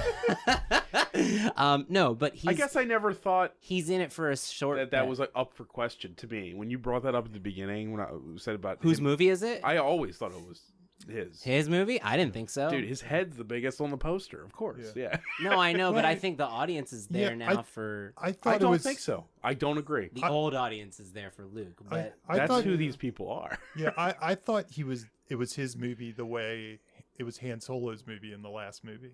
Even though it was Rey's movie. Which I don't agree with. Okay. Yeah. I don't feel like Force Awakens is Han Solo's movie. Yeah. Well, I do not like Force Awakens though, so yeah, I'm of a different opinion. Yeah. No, I don't think. Yeah. I think the first movie was Han Solo's movie in quotes, but I think it was really Rey's story. It was Rey's story. That's what I'm saying. But for me, I would definitely say Luke's... it was Rey's. That was Rey's movie, and that's why I don't like Force Awakens because I want it to be Han Solo's movie. No quotes. It should be Han Solo's movie. Yeah. And I thought this movie going into it was. I didn't think it was Luke's movie the way you're saying. I thought it was Luke's movie the way it was Han Solo's movie in The Force Awakens. Yeah. So it is kind of a revelation to me that it's Luke's movie. I don't know. It's hard. You haven't seen. Yeah. That's but his actions are the ones that ultimately are save the rebellion. So for me, yeah. No, I think that I don't think it's really arguable. His arc is really defined. I mean, as far as differences from beginning to end, it's pretty different. So the only reason I'd say that to me that's tricky is because he doesn't do a lot in the movie. He basically says no. Okay. I'm gonna burn it down, and now I'm back. You know, not to diminish it. I think it's earned. I think it's definitely earned. But he's not biting or doing anything. He's just basically sitting there saying, "I'm not going to do anything for so long." And a lot happens in the movie. Yeah, by a lot of other characters taking action. Taking action. Yeah. So, do you think he needed? Would the movie feel even more earned if it wasn't just Yoda that incited him to do something? I think it could be. Like the battle comes to the island, or I thought it was gonna come to the island and force him into Leia it. Leia dies during the battle. I thought there'd be a Kylo trick. I thought that Leia was going to die in that attack in the salt field or whatever that you want to call that place, and that he would feel it, and that was going to be that was what I thought was going to happen, is that he would feel Leia die at the hand of the First Order, and then he'd be like, well, fuck this. Wow. And that would be the only thing that could make him do it. And I was completely wrong. So, but I thought that's where the script would go. But like, that's the obvious thing to do, though. So, well, character arcs are tricky that way. Are. Like, is his character arc earned? Is the real question. How was it earned? Can we track how it was earned? Yeah. Was it really just a bunch of philosophical discussions that eventually earned his thing? Philosophical discussions by others or by him, by Rey? Yoda. I think it's just his action that he took it upon for after everything that had happened. Due to his inaction, he redeemed himself in the end, because yes, all the rebellion's dead because of him, but it's gonna survive, and he even says it with his own words. You know, today the rebellion is reborn. It's going to live on, and the fight has just begun. And that's because he's there, and he's like the spark. You know, and so I would say it's earned through his action, not through anything that's said. Do you know what I mean? But you're saying tracking it leading up to that. Yeah. What brought about his change to take that action? Well, Yoda doesn't come to him though until he reconnects. He has disconnected, and the first time he reconnects, like to me, this movie is arguing that like he didn't know Han Solo was dead, and the reason he didn't know any of this shit was happening is he disconnected literally from the Force. He couldn't feel any of this stuff. He hasn't talked to Leia through this for all these years, for like Kylo's whole life, right? Like, and then like Rey says this stuff, and she starts going through her trials and tribulations, and he finally says, okay, I'm going to sit here, I'm going to talk to Leia, and he connects with her, and they feel each other, and then Yoda shows up. Yoda shows up when he decides to like reconnect. You know, he takes action. So I do think it's through his actions, you know, and then he's like, I'm going to burn it down, you know, like he's about to like, yeah. I think you hit a key point in writing. It's like, you don't want a character arc, and I see a lot of this in new writers where they set up the character arc and then they just change the end. Just happens. It's just magical. Yeah. Almost like they're checking a box. Right. Like they know they need a character arc, so when they're done, they kind of tack on page 90 the character arc, and it's just done. Yeah, it's unearned. It's unearned. But what you kind of described, there's milestones. Yeah, There's like, and you need almost a beginning, middle, and end. Yeah. Sometimes actually when I will outline one of my new screenplays, I'll actually do a separate outline right in the side that I actually track the beats of the character arc. That's just to make sure that it has a beginning, middle, and end. Just to make sure that there's a progression. That we see. Things that the character doing things, not just saying things. Exactly. Exactly. Yeah. So it feels earned, and that's what we mean by feeling earned. So it sounds like it has. There are 2 or 3 beats where he takes action. Yes. Yeah, and I think in this movie, like if I was outlining this movie, if I was sitting down to outline this movie, I'd probably outline every single one of these storylines with their own beginning, middle, and end separately. Yeah. But then I'd also, on top of that, probably have arcs on each one that I'd do separately. So I'd probably have like 6 different outlines. It would be so dense. Yeah, it would just be a big Excel spreadsheet probably with like a bunch of columns and stuff. Because every one of the stories, Finn's story, Poe's story, Rey's story, Luke's story, which all come together in the end. They all do have beginning, middle, and ends. They all have their own character arcs. Yeah. So they all could be separate movies. And I almost feel like it's starting to feel like, and you and I talked about this a little, like television. I very much feel like this is television. Yeah. This is almost feeling like a season of television or something. Yeah. Like that's what I see the movies as. Not even an episode, but they almost feel like a season. Do you think it's trying too much? Or do you think that's a credit to the story? Trying too much to be like that? No, trying to do too much with one story. I could easily see this being a season of television, 10 hours as opposed to 2.5. So it's all rushed. Luke's story could be a whole episode or 3 by itself. Yeah. Like that whole story with Rey. You think it would be better if they didn't do that with all the characters? I don't know about better. It is what it is, so I understand It's an ensemble movie. Yeah. Yeah. More so than some of the other Star Wars movies. And that's a lot going on. That's a little They handled it all with all the side characters with care, except for freaking, what's her name? Chrome Dome. She was not handled well in Force Awakens, though. She was never handled well. She was always the joke in Force Awakens. We got to see her eyeball. Oh, yay. I don't know why I care. But imagine if this were 10 hours, how much more we could do with her and how you could bring all those things out. And that's why the Finn story, to me, almost feels like this. Oh, we need a story for Finn. Yeah. And there's this whole diversion where they're being chased by, through hyperspace or whatever. And and he just kind of goes on this little joyride. It feels tacked on to me. It does. There's something about it that was like, we need a Finn story. What's Finn's story? And they gave him a story, and the story was fully developed. But it felt like you could almost cut it or another movie. Yeah. Well, especially since they fail at what they're trying to do. Yeah. So you know what I mean? So it's inconsequential. Yeah. It doesn't mean it just teaches us a lesson about how corrupt the galaxy is. and then doesn't do anything. And truth be told, that's how they do it. Right? It's just for the audience it's a to be thematic. like, hey, later on you're going to learn about this stuff, so just know it now. And truth be told, in TV, that would kind of work. Yeah. Is you to have episodes by themselves. Episode 7 of Stranger Things season 2. Yeah, exactly. Right? That's what it is. I don't know that a lot of people would agree with that. That would be a good choice to do it. I liked episode 7. I found it an interesting creative choice. I haven't seen it. I'm not Shame. Sure if it was executed as well. That's because you're busy watching all these movies. Yeah. You're just going on the movies so much, man. I think that The Last Jedi could cut a storyline, and that'd be nice. Mm-hmm. I think that would make it a better movie. Me too. In my opinion, of someone who loved the movie. Yeah. Cut something.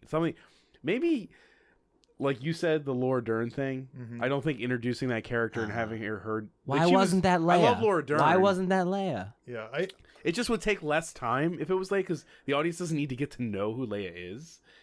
And to me, the only the reason ruse that could work too. Yeah. I don't. To me, the only reason it's not Leia is because they were gonna keep her alive for one more movie. Right. Like that would have been a great death for her character, Yeah, saving the. But then again, can you blame them if that was the plan? They didn't know she was going to die. No, I'm saying though, you're gonna kill off Han Solo and Luke Skywalker. Why not add Leia to the mix? And I get the feeling maybe that was their plan. The third movie, they made a promise that they okay. decided not to kill her in this movie. Like when she died, I remember that was like a press release. Like she will not die in this movie. In that scene where that's the other thing. I almost felt people are angry about that space. Her flying through space. Mary Poppins. I'm not. I'm okay with it, but it felt to me like a setup for a payoff that might happen either in this movie or the next. Yeah. Now, because of the way we've talked about how these movies are written, setting something up in this movie doesn't mean they're going to pay it off in the next movie. Maybe he was talking to Colin Trevorrow though at the time. It could be, and there was like rumors of that. Like but they can't pay it off because if they make a CG Leia. Well, no, but the plan in place before she died. It's very possible that he talked to Colin Trevorrow and was like, "I'm going to do this. Will you do this?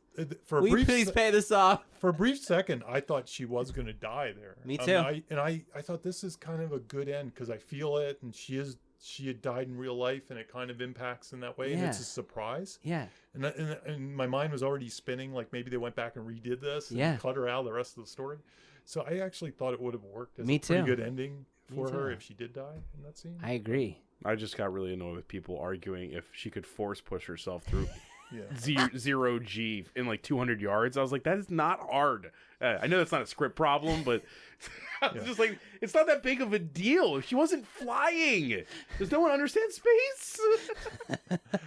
It's also a thing where I feel like I've seen something like that before in the Star Guardian. Wars movie. Oh, I was gonna say it feels very much like a scene in Guardian. I don't know why. I feel like I've seen people fly through space in a Star Wars movie at some point. Like, or at least be outside You're thinking the of ship. something else, I think. Yeah, I don't think there's anybody But in the isn't Star in the Wars. prequels? Wasn't there a scene where somebody was outside the ship once or something? I don't know why. I have a feeling maybe they didn't force push themselves, but I don't think they needed a spacesuit. Like I've never seen anybody in a spacesuit. In a spacesuit, you can survive in the vacuum of space for like 30 seconds. Yeah, I've done it. That's right. Well, no, that's why she was in a coma. I mean, she barely made it out of that. It wasn't like Superman or anything. She barely made it. Yeah. Whatever. It was there was no way I think they could enact that scene that would not be corny. Yeah. Well, it seemed corny, and it has to be. I think if it came back in the end, it felt like a setup to me. I thought it was going to come back in the end that she was going to do something with the Force, and we were going to learn her whole Force backstory that she had hidden as a secret all these years. Yeah. And that would have worked fine. Snoke. No. Right. That's what. But isn't that like something the fans wanted? Like huge, annoying. Like Luke thing. was Snoke. Yeah. Wouldn't that ruin him more? That would be so dumb. For everyone complaining that this ruined Luke Skywalker, you don't want what reveal that wouldn't you have hated? You know, like I'm talking to the anonymous person sitting in that chair. You know, like what? And also, I think the last thing I want to talk about, and then we're gonna stop. Yeah, is from a script standpoint, if this script did everything the way it was supposed to do on the surface, like if this was Force Awakens 2, which it most certainly is not, if it was written as Force Awakens 2, would anyone have enjoyed it? Is that what you got? Would you guys have enjoyed it at all? I think you would have gotten the exact same reactions you got to Force Awakens. You got all the this is what this is. Yeah. It's just a rehash, or I think Force Awakens did have broader appeal, though, right? Yeah. Absolutely. It was more critically acclaimed. Yeah. Well, maybe not. I don't know about that part. No, that's not true. Critics love this movie. Critics loved this one, but critics loved Force Awakens. Yeah, they did. It was like a 90. Yeah. I remember, 96 or something. I remember a certain person that used to always talk to us that used to quote that. Oh man, I had to end up blocking him. Okay. So I know who that is. yeah, I had a few friends who ended up blocking him. So he's very passionate about Force Awakens. Well, so. and he likes doing it by the numbers. So, but yeah, I wish anyone knew what we were talking about, but it's fine. So it had a ignore that sound, by the way. It'll stop. That's our theme song. Is that sound? Is that the dog tray sound? Block. Yeah. What were we talking about? Oh yeah, we were talking about whether it was by the numbers. If it was basically Force Awakens, if J.J. Abrams was directing this and the same team was behind it, if it was like, yeah, it's everything you expected. Big wizard battle with Luke using Rey's parents are former Jedis. Maybe she's Luke's daughter. Luke's daughter. Snoke is like Darth Vader's son or some crap. I don't know. Just shit like that. If it was all the stuff you kind of just assumed. Boba Fett shows up. Yeah. Snoke is Boba Fett. Basically, I'm just saying do you think Jar Jar? That I would love it. Yeah, I would too. If Jar Jar turned out to be Snoke, I would actually have been like, I'm down 100%. Because I'm totally down with that theory of Jar Jar being the reason for all this. But I'm saying, do you feel like you would enjoy the movie at all? Like, is there more than a movie that at least surprised you from the writing standpoint and everything? You make a really good point. I found this is probably a byproduct of being a screenwriter, right? I actually much prefer the second movies in series, because I never know when they're going to end. I didn't know when this was going to end. I had forgotten about the whole Salt Planet stuff from the trailers by the time I was watching. I kind of didn't pay that much attention to the trailers on purpose. They were really terrible. I thought the marketing was awful for this movie. So. It almost seemed intentionally underplayed in some ways. Like, you're going to go see it anyway. So they really could just say a new Star Wars. They don't need to show stuff. Yeah. I almost would prefer that. I've gotten actually pretty good. Maybe it's just I'm getting bored with movies or something, but I've actually gotten pretty good at avoiding some of the trailers. Yeah. And this particular movie was one of the first that I did that with.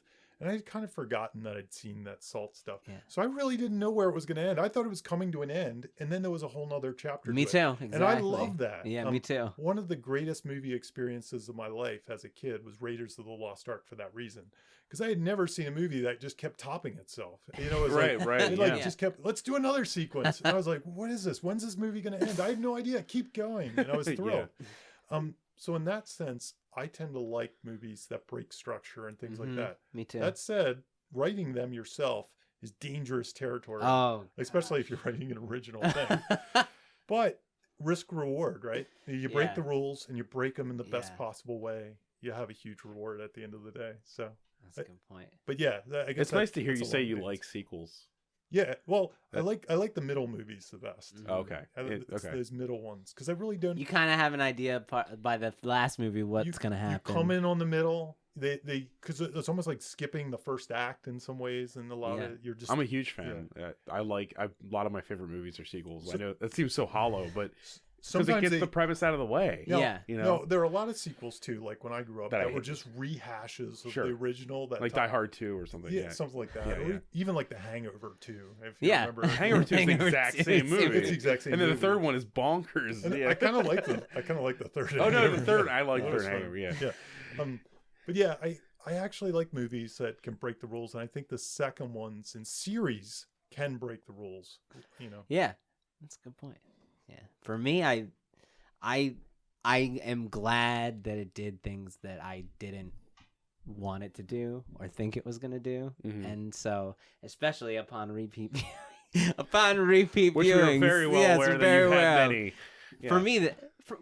For me, I can tell like how good a movie is by its rewatchability. Like every time you watch it, if you watch it every time and you pick up new things, and it's worth the rewatch, and you're loving it more because of the things that you didn't appreciate about it before, then it's done its job, Right. And every time I see this movie, I I realize things I missed the first time, which I love that. I love that I'm watching a Star Wars movie and I'm missing something. You know what I mean? And I pick it up the next time. I'm like, oh, I totally get it now. And that's awesome. Wow, you know?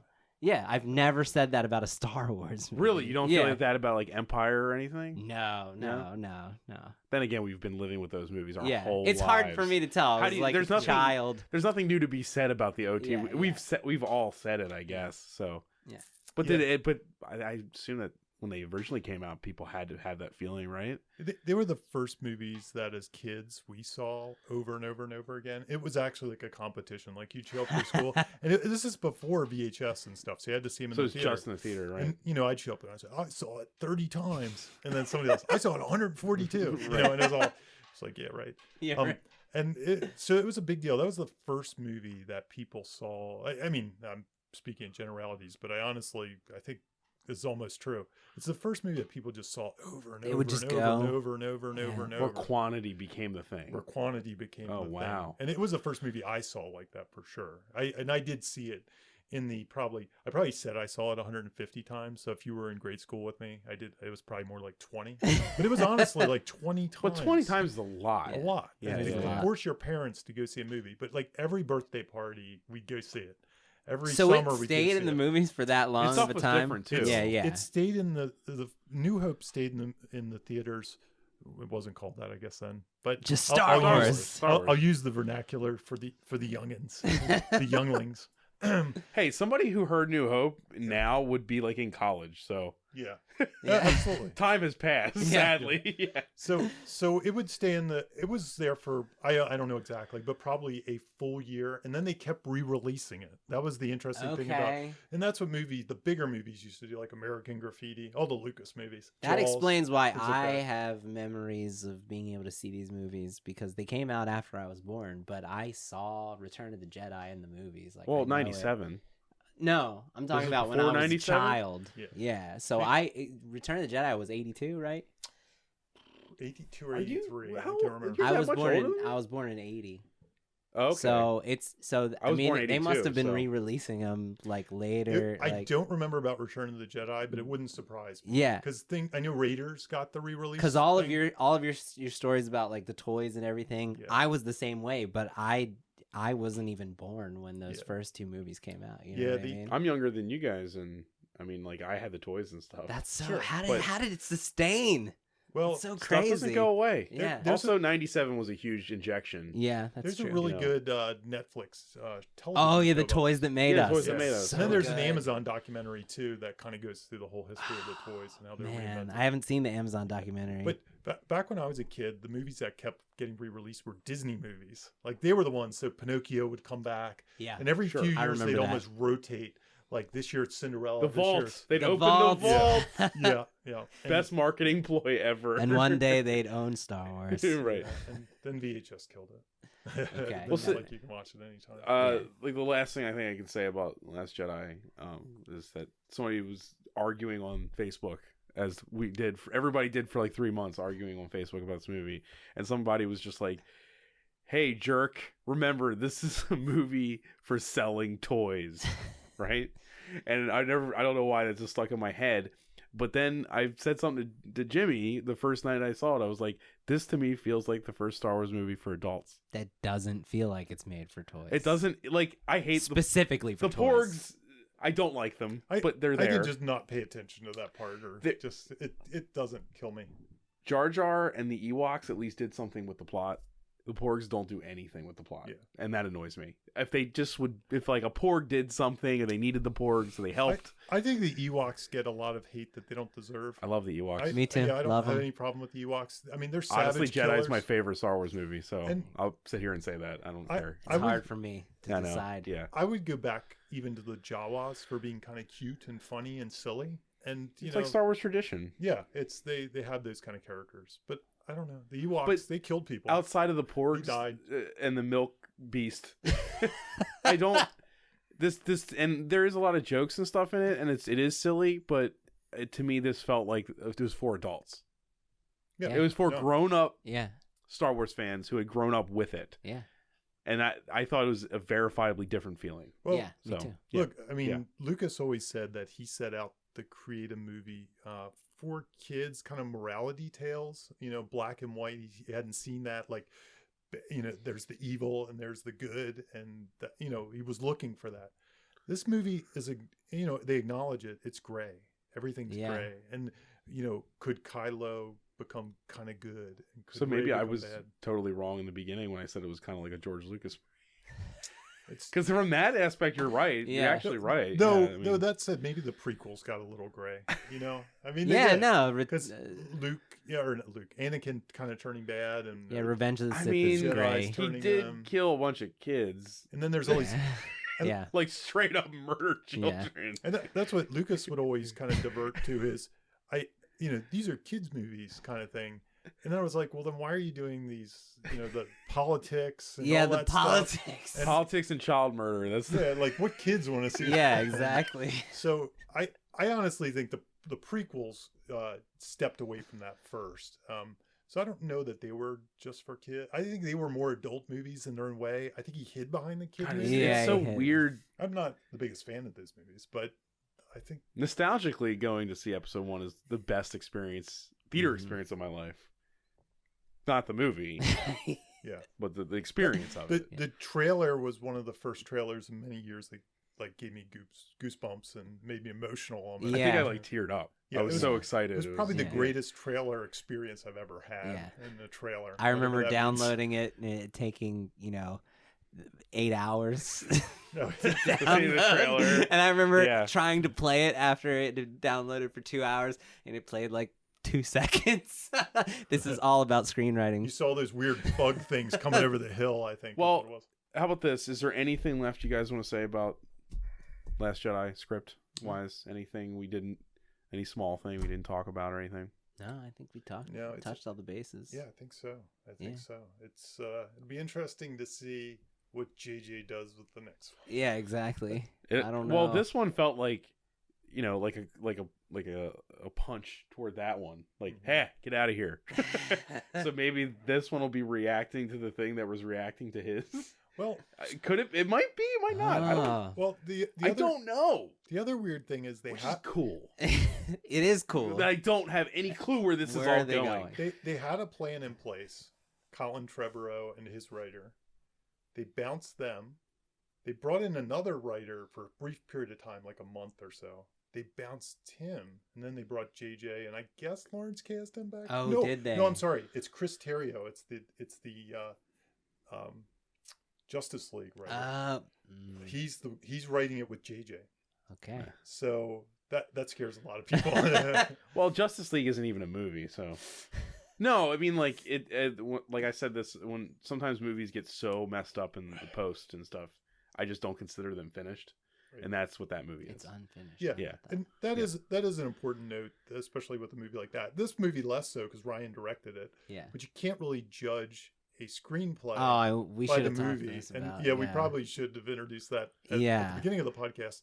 Now, when you're the director, it's a good thing to talk about, though. Yeah. It's probably closer, but for sure, most movies you can't judge at all. Yeah, because you don't know. Maybe these course corrections were taken on set.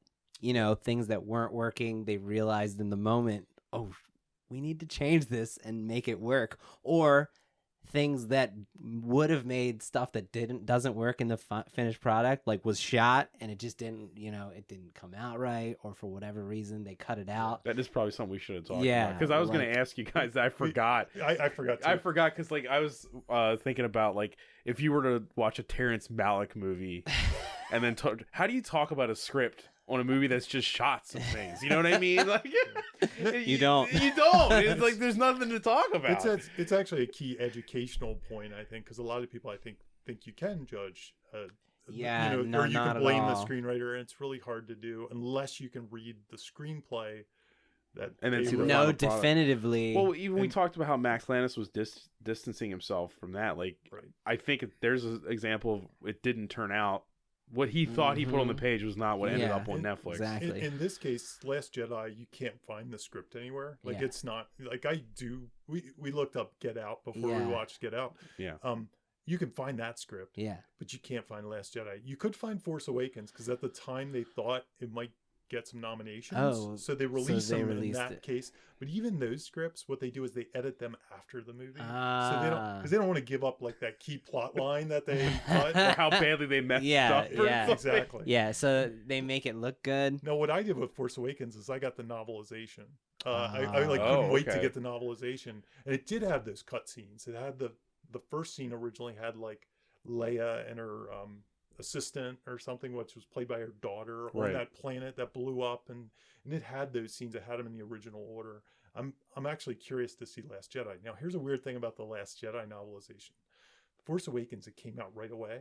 The Last Jedi's novelization still is not out. Interesting. So really weird. They have time to change it. They're and gonna make it more fix like the movie. it. Yeah. They Where caught on to people. They didn't have that time with Force Awakens. Yeah. Well, with this kind of fan base too, like other movies probably people don't care. Yeah. But for this kind of a fan base, it almost needs to. There's such quality control. Oh, Yeah. With that kind of a thing. Yeah. Yeah.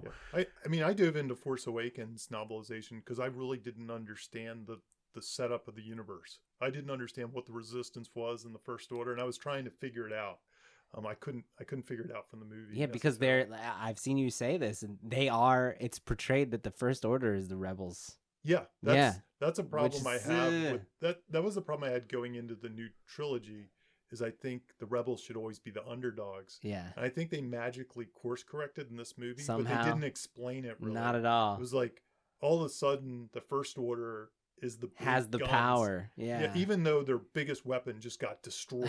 Yeah, which should be devastating. That part actually threw me for a loop at the beginning of the movie for a while. But you didn't think that the fact they had the Star Killer base made them not the underdogs in Force Awakens? Well, I think they were kind of like that. That is the turning point. It was like the rebel. You mean the rebel didn't make the rebels the underdogs? Right. Yeah. It'd be kind of like the U.S. is here and ISIS suddenly gets a nuclear weapon. Yeah. It makes it like they're really dangerous and have to be dealt with. Yeah. But I still thought the power in the universe belonged to the rebels. They just had the weapon. Yeah. They were this small group with a weapon. The Republic was now reinstated and was the... So you were like, why is this such a... Okay, yeah. I get what you're saying. Then, that never occurred to me. Yeah, totally. That never occurred to me. After they took out their nuclear weapon... Why are they still dealing? Why are they still even worried? Can't we just wipe them out? We've got all these resources. We've got all the power of the galaxy. We've got tons of planets that are down to just take these guys out. That's it. And I want to read The Last Jedi's novelization. And I'm sure I could read the other books in the series. They probably have 10 books that explain it. The leading up to the, Yeah, because the political situation is probably very complicated. Like, it's probably like the Resistance is there, but they don't own the universe. They're just a small pocket of freedom fighters in the bigger universe and the Last Order. And, there's probably a big conflict. You shouldn't need three novels in between. Jamie, I never thought about the difference in the Resistance. The size here is like nothing. Yeah. It changes so drastically. So the first 10 minutes of The Last Jedi, that's all I could think about. And these are the things that happen to me in movies. This happened to me in Force Awakens. And my mind is going off in all these directions. I'm not even paying attention to what Luke's you're talking about or whatever. Yeah. I'm like, sitting there, why is this? The same thing happened in Force Awakens to me. It really took me out of the movie for the first few minutes. And the scroll is there to tell us these things a little bit, and it helps us a little bit. But I think they've gotten to the point where the scroll is really small. They keep it for our fast. attention spans for cell phones and stuff. They're like, we can only give people about 100 words now. We can't give them. They don't want to read at the theater, right? Yeah. Absolutely. Yeah, I had no. I guess I haven't seen Force Awakens more than twice. Mm-hmm. So I never really thought about the size and the leadership and who's in charge of the galaxy in that movie. So that's something I can't believe more people haven't said that. I think what it is, again, whether this goes in the podcast or not, this might be minutia, but I think the way this is all good. Yeah, I think the way it's explained is that the what's the word? The Alliance? That's not it. What's the Republic? The Republic. The new Republic. They were described as. Leia, she was just worried. She was like, we got to take it to these First Order's a problem, and she was like this right wing side of the Republic. Yeah, like we got to take it to them. Right. And she created the Resistance, and the Republic and the Resistance had a shaky alliance. So what is the Republic doing now? That's the question. Are they just over there like we're not doing anything? It says something about the New Republic in the scroll. Yeah, and I don't remember this new scroll, and I don't remember it either. The New Republic something is in shambles. So if I was writing it, maybe this is how they solved it. I think when they took out that planet in The Force Awakens, I can't remember what the planet's name was. That was the like I think that could have capital. That was of the capital of the New Republic. Republic, probably. If I was going to explain it without reading the books, and maybe this is answered in the books, that would have set the world into anarchy. Yeah. Like that one strike, and the world is it's on the verge of turning back to the Empire days. Yeah. And the Last Order is the answer. You know, Yeah, it's like, yeah. so they fly in, but it's because they destroyed the seat of the government. Yeah. You know, I don't know if that's the I think answer, that is but what happens. that's the way I justified it Yeah. in my own head. Wow, I never occurred to me. I guess you know why? Because Force Awakens was such a rehash. I kind of just assumed that the setup was just it's like the old movies never ended, and these are the bad guys, and they're pretty much in charge. I just assumed it was No, sort it's of really the same. portrayed like the bad guys have this tiny little sect of people that they're building that they're trying to get big again. That first in scene, a galaxy. Isn't it weird that the concept that it's not countries in one planet, it's an entire galaxy. It doesn't. Yeah. in that first scene that they cut out, that's in the novelization, that's what it pertains to. It's like Leia is there trying to tell everyone like this First Order has to be dealt with, you know, and they're like, don't worry about that. You know? Oh, okay. So it started with a political scene, but I think JJ knew, you know, after the Politics prequels- again. Yeah, exactly. So he was like, nobody cares about that stuff. Get to the movie. One thing I want to say, we're running long, but I want to talk about one more thing. You know, from Force Awakens, that whole thing with Max von Sydow at the beginning, Right. Mm-hmm. that storyline, that whatever that was, Right. doesn't it feel like that was just completely like where did that go? Yeah. It didn't go anywhere.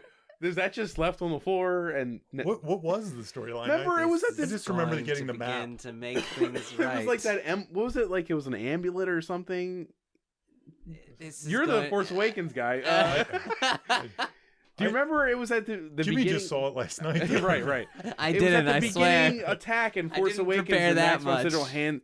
he tells him this whole thing. See, but I don't remember the Force Awakens that much. but We're all qualified to talk about this. My memory of the Force Awakens was that the first scene starts with hiding the Luke Skywalker map in BB-8. Yeah. Which was exactly ripped off from A New Hope. You know, when they hit the Death Star plans. Jamie. Right. You know what I'm talking about, right? I thought he just hands him the thing and says, "This is going to begin to make things right." I thought that's Is the that only isn't line. that the Oh, map? I thought there was Yeah, something else. That's it. It's Maybe the I'm map, just right? thinking of the fact that Max von Sydow was a character Yeah, for 3 I think seconds. you're making this up, Bob. Yeah. He read I didn't see Force Awakens that many. I saw it twice. So and it Yeah, was he like, hands him the thing, the map. the map, and And then then it he ends up says- in BB-8, and BB-8 runs off, and it's and then just it's, like it's the meta line. This is going to make things right. This movie is going to undo the prequels. Like it's. I see. I guess, and you can't complain about Last Jedi being meta if you have that. Yeah. You That's know, true. which even the marketing for Force Awakens was undoing the prequels. Remember they had those shots. They were all like realistic sets and stuff, and then showed that big trailer. Like, look, it's not the prequels, Right. everyone! Yay! But it was reminding people why they love Star Wars again. Exactly. Yeah. that's right. And this movie was saying you were wrong. Yeah. Everything you loved. Everything you Kill love it. sucks. Yes.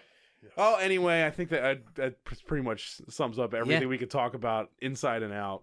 And, you know, I think the moral of the story is watch Breaking Bad. Yeah. That's right.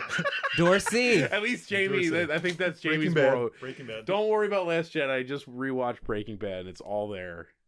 Right? That's right. That's right. Absolutely. And Brick. We didn't talk about Brick. Oh, yeah, Oh. Brick and Looper. And Great. Brothers Bloom. He's had an interesting career. Yeah. You look at all those movies, you never say give that guy Star Wars, though. No. No. Well, there is a. So there is a connection. The DP of the Star Wars movies, who also DP'd all of Rian Johnson's movies, Mhm. was the DP of Altered, this awesome science fiction movie that everybody should go see. Oh, no way. Really? I've heard that it's just beautifully written. Beautifully written, right? Probably one of the greatest examples of Dorsey in the industry. So look up Altered. Altered. Not Altered States. Altered. Yeah, that's right. Altered. Yeah. Or that is Or Altered Carbon. not Altered Carbon. no. not that. They're all the altered imposters. You want the original. The original. The one that came out after Altered States. That's right. Thanks a lot, guys, for doing Thanks this for listening. with and letting me be the surrogate. This here. is fun. I love listening. Yeah, I love listening to you guys talk about it. Go see The Last Jedi. It's probably in theaters for another year. All right. With Jimmy, he'll be there. Bye. I'll be there. Bye. You have just listened to Writers Blockbusters, a screenwriting podcast featuring two professionals and another guy. Available only on Thundergrunt.